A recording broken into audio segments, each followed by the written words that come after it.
जय हिंद। स्वागत है आप सभी का अपने यूट्यूब परिवार बीए सेमेस्टर वाला में। आज के इस क्लास में हम लोग कवर करने वाले हैं BA first year first semester मध्यकालीन इतिहास। मध्यकालीन इतिहास में फर्स्ट सेमेस्टर में आपको पढ़ना होता है प्राचीन एवं प्रारंभिक मध्यकालीन भारत।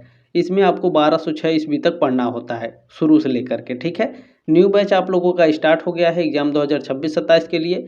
और 2025 में जो आपका एग्ज़ाम होगा वो नवंबर के सेकंड वीक से स्टार्ट हो जाएगा या फिर दिसंबर के फर्स्ट वीक में आपका एग्ज़ाम शुरू हो जाएगा। ध्यान रखिएगा। दीनदयाल उपाध्याय गोरखपुर विश्वविद्यालय का जो पेपर कोड है मेडिवल इंडिया का, वो है आपका HIS 101F।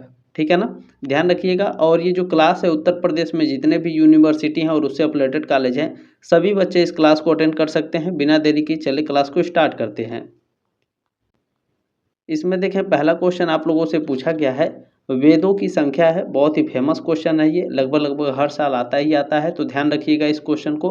वेदों की संख्या आप सभी लोग जानते हैं 4 हैं। ठीक है ना, बी ऑप्शन आपका राइट है। 4 वेद कौन कौन से हैं ये भी मैं आपको बता देता हूँ और इसके बारे में भी थोड़ा सा मैं आपको एक्सप्लेन करके बता देता हूँ। ये आपके एग्जाम के पॉइंट ऑफ व्यू से बहुत ही इंपॉर्टेंट हो जाता है। और जो मैं यहाँ पे की पॉइंट आपको प्रोवाइड कराता हूँ यहाँ से बहुत सारे क्वेश्चन आपके एग्जाम में आते हैं, तो ध्यान रखिएगा। ठीक है, वेदों की संख्या 4 है। ऋग्वेद, यजुर्वेद, सामवेद और अथर्ववेद। ठीक है, आपके एग्जाम में पूछा जाता है कि सबसे पुराना वेद कौन सा है, तो ऋग्वेद आपका सबसे पुराना वेद है। पूछता है कि ऋग्वेद में कितने श्लोक हैं, तो ऋग्वेद में 1028 श्लोक हैं। पूछता है आपके एग्जाम में कि ऋग्वेद में कितने आपके छंद हैं, तो ऋग्वेद में 10,600 छंद हैं। ठीक है ना। यजुर्वेद के बारे में जान लीजिए। यजुर्वेद यज्ञ सूत्रों और अनुष्ठानों से संबंधित है और इसे 2 भागों में, ठीक है, यानी कृष्ण यजुर्वेद और शुक्ल यजुर्वेद में विभाजित किया गया है। क्लियर हुआ। आगे सामवेद के बारे में पूछता है, तो ध्यान रखिएगा। सामवेद को भारतीय शास्त्रीय संगीत की उत्पत्ति का स्रोत माना जाता है सामवेद को। ठीक है ना, ध्यान रखिएगा। अथर्ववेद के बारे में जान लीजिए। अथर्ववेद में इसमें जादू टोना और आयुर्वेद से संबंधित ज्ञान शामिल है, इसलिए इसे कभी कभी काला वेद भी कहा जाता है। आपके एग्जाम में कई बार पूछा है कि चारों वेदों में से काला वेद किसे कहा जाता है, तो अथर्ववेद को कहा जाता है। ठीक है ना, क्लियर हो गया।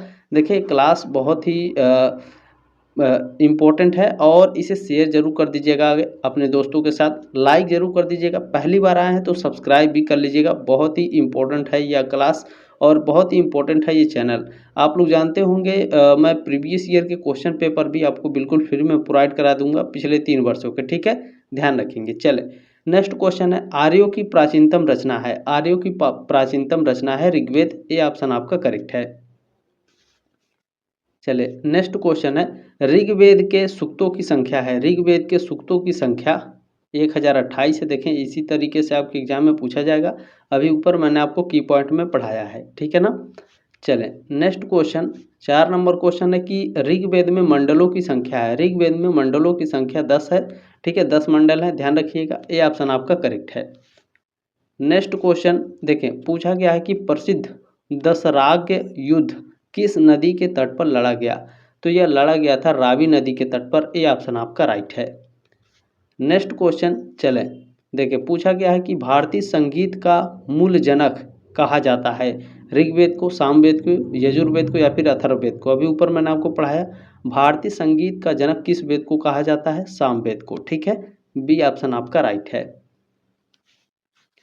चलिए नेक्स्ट क्वेश्चन पूछा जा रहा है कि गद्य एवं पद दोनों में किस वेद का संकलन है।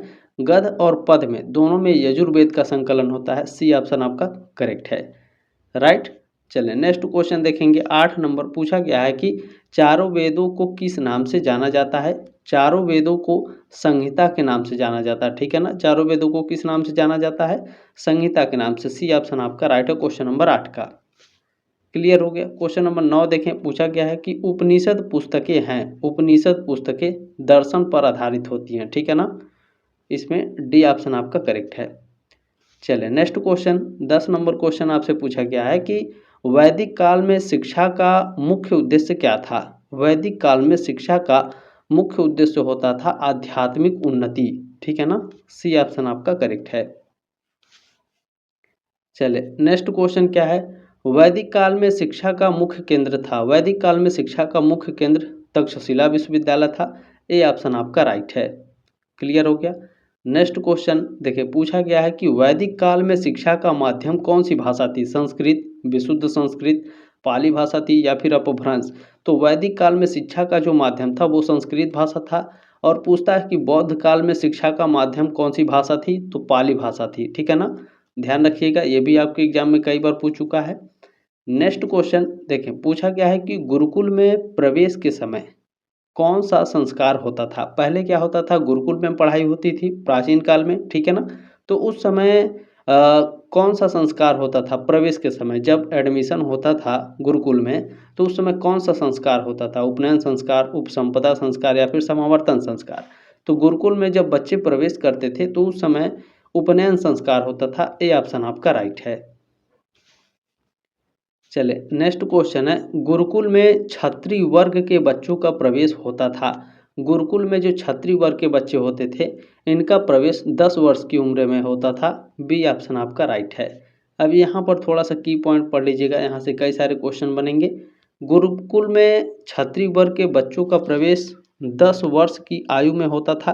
प्राचीन भारत में जाति आधारित शिक्षा प्रणाली के अनुसार ब्राह्मण बच्चों का गुरुकुल में जो प्रवेश होता था वो 6 से 8 वर्ष की आयु में होता था।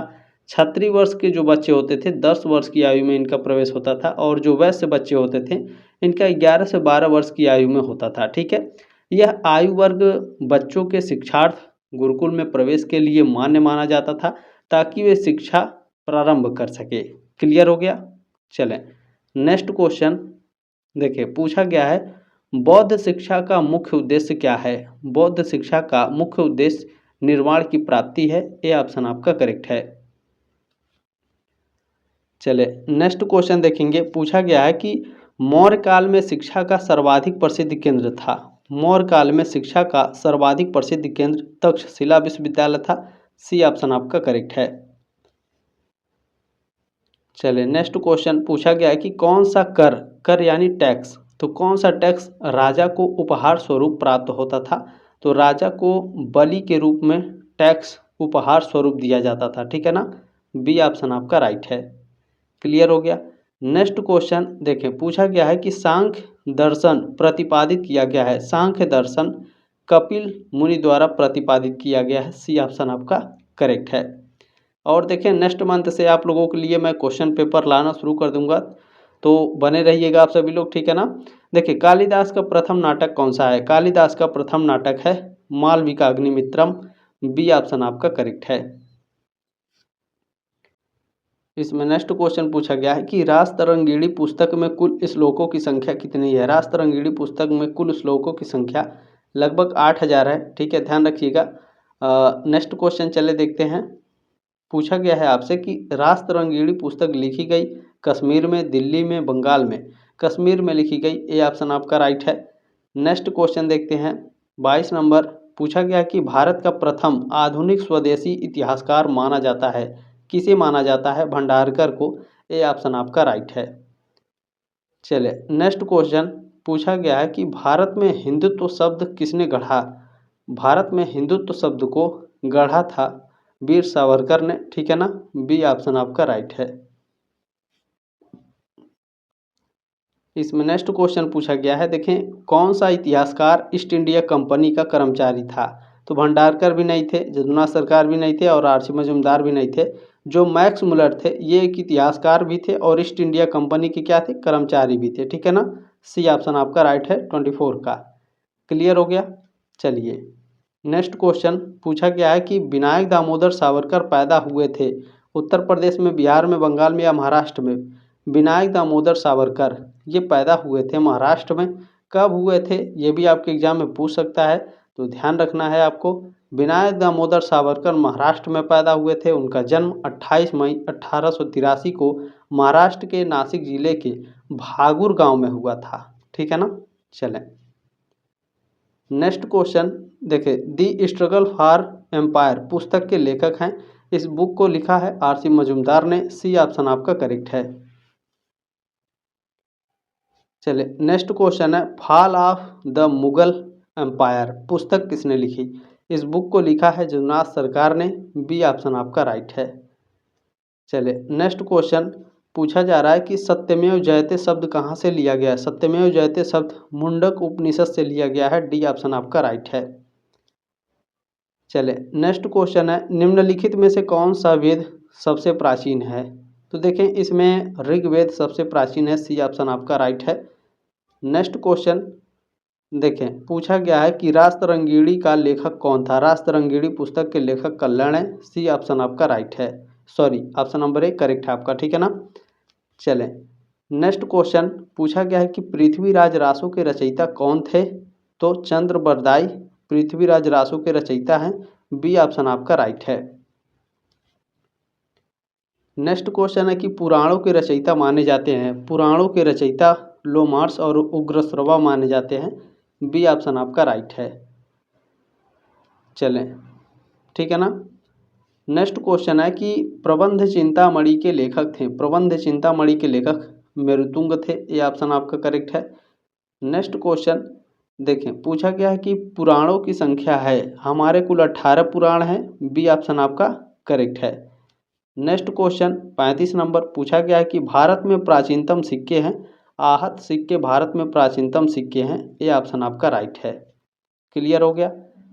नेक्स्ट क्वेश्चन देखें, पूछा गया है कि बुद्ध की सर्वाधिक मूर्तियाँ किस शैली में बनी हैं। बुद्ध की सर्वाधिक जो मूर्तियाँ हैं वो गांधार शैली में बनी हैं। बी ऑप्शन आपका करेक्ट है इसमें।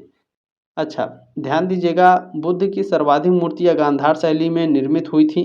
इस शैली का विकास कुषाण काल में हुआ था। गांधार शैली का विकास कब हुआ था? कुषाण काल में, ठीक है। विशेषतः कनिष्क के शासनकाल में।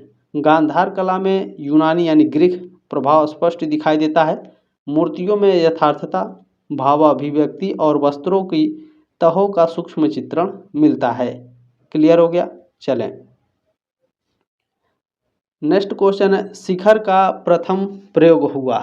यानी देखें मंदिर के ऊपर जो शिखर बनाया जाता है उसका प्रथम प्रयोग किस मंदिर में हुआ था? दशावतार मंदिर में, लक्ष्मण मंदिर में, कैलाश मंदिर में या फिर बृहदीश्वर मंदिर में? बिल्कुल बिल्कुल दशावतार मंदिर में। ये ऑप्शन आप सभी का बिल्कुल करेक्ट है।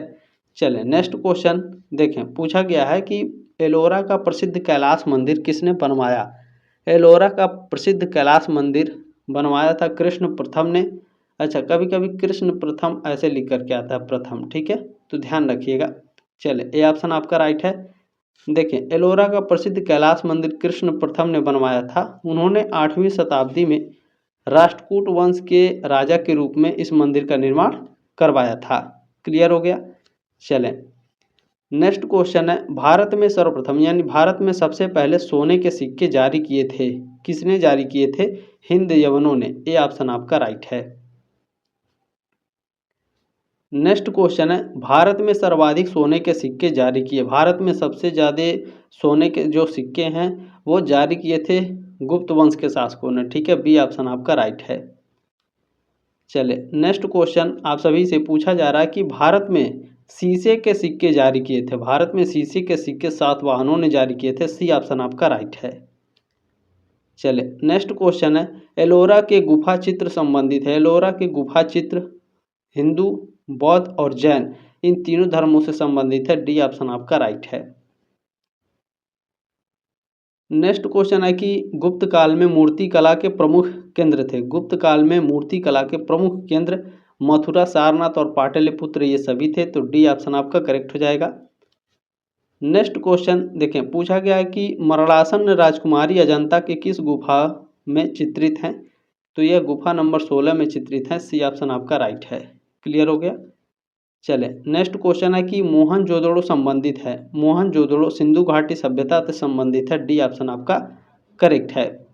नेक्स्ट क्वेश्चन देखें, पूछा जा रहा है कि वैदिक संस्कृति को किस कालक्रम सीमा क्षेत्र में रखा जाता है।